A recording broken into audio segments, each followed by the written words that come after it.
Oh là, il va t'attaquer! Comment maigrir avec la natation? Est-il possible de perdre du gras en nageant? Alors aujourd'hui, à la question est-il possible de maigrir avec la natation? La réponse évidemment est oui. Il y a de nombreuses études qui attestent que l'activité physique permet de perdre du poids. Mais est-il possible de brûler du gras plus rapidement, d'optimiser son entraînement pour se concentrer sur la perte de poids? Existe-t-il des exercices plus efficaces pour brûler du gras?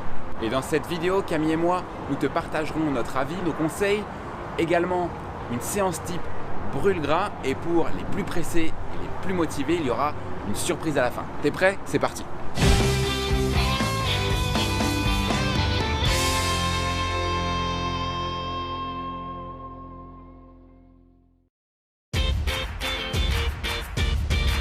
Alors, suffit-il d'enchaîner les longueurs pour maigrir?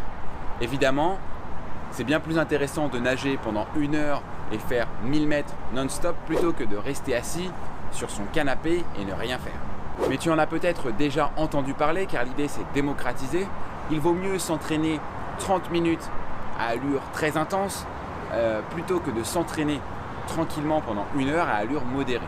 Tu l'entends partout à la télé, dans les médias ou sur internet, il faut transpirer un maximum en très peu de temps.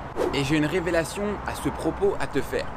Tout ceci est absolument faux. L'entraînement à haute intensité sur des périodes d'intervalle très courts ne permet pas de brûler davantage d'énergie qu'un entraînement long et continu, comme ce qu'on pourrait appeler communément le cardio. Voici juste ici une étude transversale, c'est-à-dire une étude qui analyse d'autres études scientifiques qui ont été réalisées durant les dernières années et qui montre très clairement qu'il n'y a pas de différence significative entre les pratiquants de HIIT et les pratiquants de cardio ou d'entraînement à allure plus modérée. Attention, il existe quand même une différence majeure entre les intervalles très courts et très intenses et le cardio ou l'aérobie.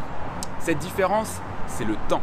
Et oui, car il faut environ 40% de temps supplémentaire pour dépenser autant d'énergie avec le cardio par rapport au HIIT.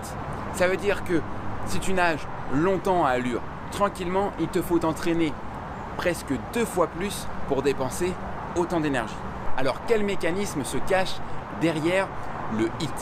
Les répétitions des exercices très intenses entrecoupés de pauses vont booster ton métabolisme durant l'effort. Ainsi, ton corps va se mettre à consommer beaucoup plus d'énergie lorsqu'il va se reposer pour combler ou rembourser plutôt cette dette d'oxygène qui a été créée durant l'effort. Et si tu es pressé, que tu t'entraînes par exemple entre midi et 2 et que tu n'as pas le temps de nager 1h30 ou 2 heures, voici ce que je te propose. Une séance brûle-gras de 30 minutes top chrono pour booster ton métabolisme. Et Camille se met à l'eau pour te faire la démonstration directement de la séance brûle-gras de 30 minutes. Elle va utiliser des palmes pour 2 raisons. Les jambes sont les plus gros muscles du corps et les palmes vont permettre de focaliser le travail sur les jambes et donc de décupler leur sollicitation. Enfin, c'est également important d'utiliser des palmes courtes car elles entraînent moins de résistance mais elles permettent de mettre beaucoup plus de fréquence et ainsi de soulager les articulations.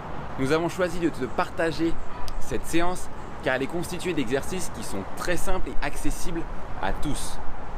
Mais néanmoins, il reste terriblement efficace. Je te rassure, nous avons d'autres exercices en réserve qui sont beaucoup plus originaux. Tu peux télécharger cette séance directement en cliquant sur le lien dans la description ou bien dans le coin de la vidéo. Et on commence avant tout avec un échauffement rapide qui prend moins de 5 minutes. On va le faire en 2 temps. D'abord en dehors de l'eau avec un échauffement articulaire, donc focalisé sur les chevilles, les genoux, les hanches, mais également les épaules. Tu peux le retrouver directement en cliquant dans cette vidéo. Nous en avons déjà partagé un. Ensuite, dans l'eau, un échauffement rapide également, 100 mètres au choix. Et Camille choisit de partir avec 50 mètres crawl et 50 mètres d'eau. L'échauffement se veut volontairement rapide et très général car si tu as une douleur particulière ou une articulation un peu plus raide, tu peux passer un peu plus de temps à l'échauffer. On entame ensuite le cœur de la séance, en tout cas la première partie qui est un circuit training de 4 exercices. Camille va réaliser 4 tours de l'ensemble des ateliers et prendre 30 secondes de récupération à la fin de chaque tour. Elle va réaliser des battements sur les 4 faces, donc ventrale, dorsale, à gauche et à droite. L'exercice va être assez soutenu. L'objectif est de faire chauffer rapidement les cuisses. Et l'intérêt de le faire sur le côté, ça va permettre de verrouiller la sangle abdominale et donc de travailler sur les obliques. Pour Camille, cela fait donc 1 minute 40 d'effort et 30 secondes de récupération. L'objectif n'est pas d'être à fond dès le premier tour. C'est un peu le prolongement de l'échauffement, mais par contre c'est intéressant d'augmenter rapidement l'intensité dès le second tour pour être à fond sur les suivants. Bon, là c'est la récup, on enlève les palmes pour faire récupérer les genoux. Ça chauffe?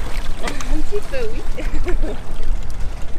Ensuite, nous enchaînons avec 100 mètres tranquillement de récupération. Pour Camille, cela prend moins de 2 minutes. Mais si tu nages plus lentement, en brasse ou en dos à 2 bras, 50 mètres suffiront. Bon, et même en 30 minutes de séance, on pense à bien s'hydrater. Et à ce moment, nous en sommes exactement à la moitié de la séance. 15 minutes avec l'échauffement et il est temps d'accélérer. Et cette fois, nous reprenons le circuit mais avec 2 variations. Il n'y a plus de récupération passive à la fin de chaque tour. Nous allons plutôt miser sur la récupération active. Et on met en place du sprint en battement avec la planche sur le ventre pour augmenter l'intensité de l'exercice. Attention, le sprint, il faut mettre un maximum de fréquence pour aller le plus vite possible et faire chauffer les cuisses. Ici, c'est le moment où ton métabolisme est le plus sollicité. Alors, en fonction de ton état de forme et de la vitesse à laquelle tu avances, tu peux faire de 3 à 5 tours de circuit. En revanche, inutile de chercher à aller vite sur les phases de récupération active. Surtout si tu ne parviens pas à mettre un maximum de fréquence en sprint, focalise-toi avant tout sur cette phase de travail. C'est à ce moment-là que c'est le plus important et c'est l'intensité que tu mettras dans les phases de sprint qui compte le plus pour brûler du gras. Cette séquence très intense correspond à plus ou moins 10 minutes d'effort en fonction de ta vitesse et du nombre de circuits que tu vas réaliser. Ensuite, nous allons enchaîner avec 5 minutes de récupération. Camille va faire 200 mètres de nage au choix. Toi, tu peux le faire en brasse, tu peux le faire en dos à 2 bras. L'essentiel est vraiment de te focaliser sur la récupération, de bien respirer et de prendre ton temps.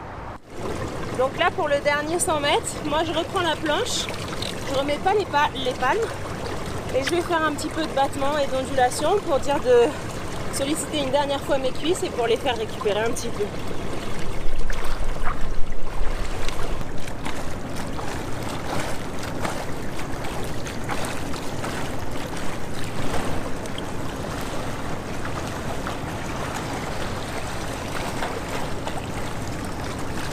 Bon, ça a chauffé un petit peu, mais bon.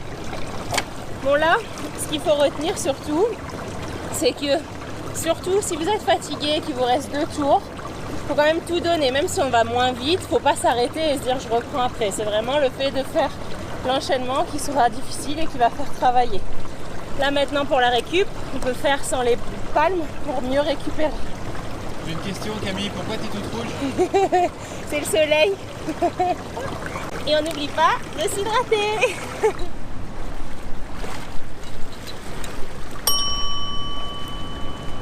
Cette phase de récupération est cruciale pour te permettre de réoxygéner ton corps et tes muscles et ainsi limiter l'acidose musculaire. Tu sais, c'est cette sensation de brûlure que l'on peut avoir dans les jambes lorsque l'effort est très intense. Ainsi, tu ressentiras moins les effets de la fatigue et du stress engendré par l'exercice et pourtant tu continueras d'en récolter les bénéfices. Et si tu es prêt à réaliser cette séance de 30 minutes pour brûler du gras, tu peux la télécharger directement en cliquant sur le bouton juste en dessous. Je t'enverrai un accès à l'espace membre et je t'enverrai également 3 astuces pour continuer de booster ton métabolisme et brûler un maximum de gras.